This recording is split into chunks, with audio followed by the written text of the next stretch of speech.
हाँ कौन है मौसा ट्यूबवेल कतरू ଟ୍ୟୁବୱେଲ କତିରୁ ଆମେ ପାଣି ମୁନ୍ଦା ଆଣିପାରୁ ଗାଁକୁ ଯାଇପାରୁ ଆଉ 10 ଏଠି ବାସ କରୁଛୁ ଏଠି ଆମେ ଚଳିପାରୁ 10-15 ବାସ କରୁଛନ୍ତି। କଥା ବୁଝୁନି ଆଚ୍ଛା ଠିକ୍ ଅଛି ଆପଣଙ୍କ ସରପଞ୍ଚ ବି ବୁଝୁନି ଆପଣ ସରପଞ୍ଚ ଯାଇଥିଲେ ହଁ ହଉ ହଉ ତା ସରପଞ୍ଚ କ'ଣ କହିଲା ସରପଞ୍ଚ ବୁଝୁନି ଆଉ କ'ଣ କରିବୁ ଆମ ବୁଦ୍ଧି ବାଟ କିଛି ଦେଖାଯାଉନି। ଆପଣ ଆଜି ରାସ୍ତା ଦେଖୁଛନ୍ତି ଏଇ ରାସ୍ତାର ଅନୁଧ୍ୟାନ କ'ଣ କରୁଛନ୍ତି ଚତୁର୍ଥ ମାସ ଆପଣ କେମିତି ଚଳୁଛନ୍ତି ଆମେ ଛାତିଏ ଛାତିଏ ପାଣି ବେକେ ବେକେ ପାଣିରେ ପହଁରିକି ଯାଉ ଗାଁକୁ। ଆଚ୍ଛା ଠିକ୍ ଅଛି ଏଇ ଯେଉଁ ପାଣି ଲାଇନ୍ ହେଇଛି ଏ ପାଣି ଆପଣଙ୍କ ଘରୁ ଯାଉଛି ନା ନା ପାଣି ପାଇପାରୁନୁ ଆମେ ପାଣି ଠୁପେ ପାଉନୁ। ଏ ପାଣି ଲାଇନ୍ଟା କେବେଠୁ ହେଲାଣି ଇଏ ହେଇଗଲାଣି 6 ମାସ ଖଣ୍ଡେ ହବ 6 ମାସ ହେଲା ଏଇ କନେକ୍ସନ୍ ହେଇନି এইভଳିଆ ରହିଛି ଏ ଦେଖନ୍ତୁ ଆପଣ ଦେଖୁଛନ୍ତି ଆମର ଗୋଟେ ଭାଇ ସାହେବ ସିଏ ପାଣି କେମିତି ପାଇପ୍ କେମିତି ଏଠି ଯୋଡ଼ା ହେଇକି ନେଇ ଖୁଣ୍ଟ ଇଲେକ୍ଟ୍ରିକ୍ ପୋଲ୍ ସହିତ ଇଏ ପାଣି ପାଇପ୍ କନେକ୍ସନ୍ ହେଇଛି କିନ୍ତୁ ପାଣି ପାଇପ୍ ଯେଉଁଠି କନେକ୍ସନ୍ ହେବା କଥା ସେ ହେଇନି ଦେଖନ୍ତୁ ପାଣି କେମିତି ଅପବ୍ୟୟରେ ଯାଉଛି ପାଣି ବି ଠିକ୍ ସମୟରେ ପାଇପାରୁନାହାନ୍ତି ଆଉ ଏଠି ଦେଖନ୍ତୁ ଏ ପାଣି ସେଇଭଳି ଲଗା ହେଇକି ରହିଛି ଆମର କୌଣସି ପାଣିର ଟିକିଏ ବି ବୁନ୍ଦେ ମୁନ୍ଦେ ପଡ଼ୁନାହିଁ ରାସ୍ତା ତ ଯାହା ଅବସ୍ଥା ଆପଣ ଦେଖିଲେ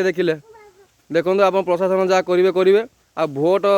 ସିଏ କହୁଛନ୍ତି ଯେ ଭୋଟ ମାଗିଦେ ଆପଣ ଆସିବେ ନାହିଁ ଏଠି 10-15 ଘର ଅଛନ୍ତି ବହୁତ ଅସୁବିଧାର ସମ୍ମୁଖୀନ ହେଉଛନ୍ତି ଦେଖନ୍ତୁ ସିଏ ଯାହା ତାଙ୍କ ପାଟିରୁ ଯାହା ଶୁଣିବେ ଭୋଟ ବେଳେ ଚାଲି ଆଉଛନ୍ତି ବାପକୁ ମଉସା କହିକି ହାତ ଯୋଡ଼ିକି କହୁଛନ୍ତି ଭୋଟ ଦିଅ ଭୋଟ ଦେଇ ସାରିଲେ ତାଙ୍କ ଘରେ ସିଏ ଆମ ଘରେ ଆମେ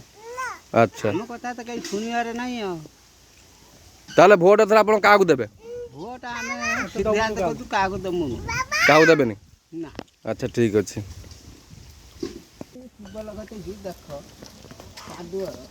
ଏ ଦେଖନ୍ତୁ ଭାଇ ଚାଲି ଯାଉଛନ୍ତି କେତେ କାଦୁଅରେ କେଉଁ ଅବସ୍ଥାରେ ସେ ଯାଉଛନ୍ତି ଏ ଦେଖନ୍ତୁ ଲୋକ ବସ୍ତା ପକେଇକି ଯିବା ଆସିବା କରୁଛନ୍ତି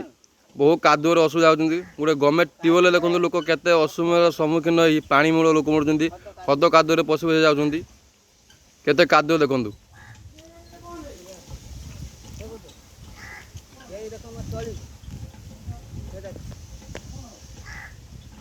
ଦେଖନ୍ତୁ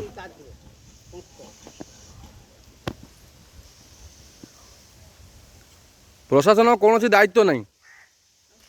ଚଳିପାରୁନୁ ଆଉ କ'ଣ କରିବୁ ଗୋଟେ ମେଡ଼ିକାଲ ବି ଲୋକଙ୍କୁ ନେଇପାରୁନୁ ମେଡ଼ିକାଲ ଯଦି ନେଇପାରୁନାହାନ୍ତି ଗାଡ଼ି ଆସୁଛି ନା କରୁଛି ଆମେ କାନ୍ଧେଇକି କ'ଣ କରିବୁ ଆମର ଟାଇମ୍ ପାଣି ଆଉ ରାସ୍ତା ଏ ରାସ୍ତା ପାଇଁ ଆମେ ବହୁତ ସମ୍ମୁଖୀନ ହେଉଛୁ ଯଦି ଏଇ ରାସ୍ତା ଟାଇମ୍ ପାଣି ଦିଆହେବ ତାହେଲେ ଭୋଟ ଦେବୁ ନହେଲେ ଆମେ କାହାରିକୁ ଭୋଟ ଦେବାର ନାହିଁ ଆଚ୍ଛା ଠିକ୍ ଅଛି ଆପଣଙ୍କ ନାଁଟା କ'ଣ କହିଲେ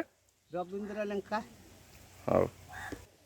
ସାମୁହିଁପୁର ପଞ୍ଚାୟତ ବାଲିଆଇ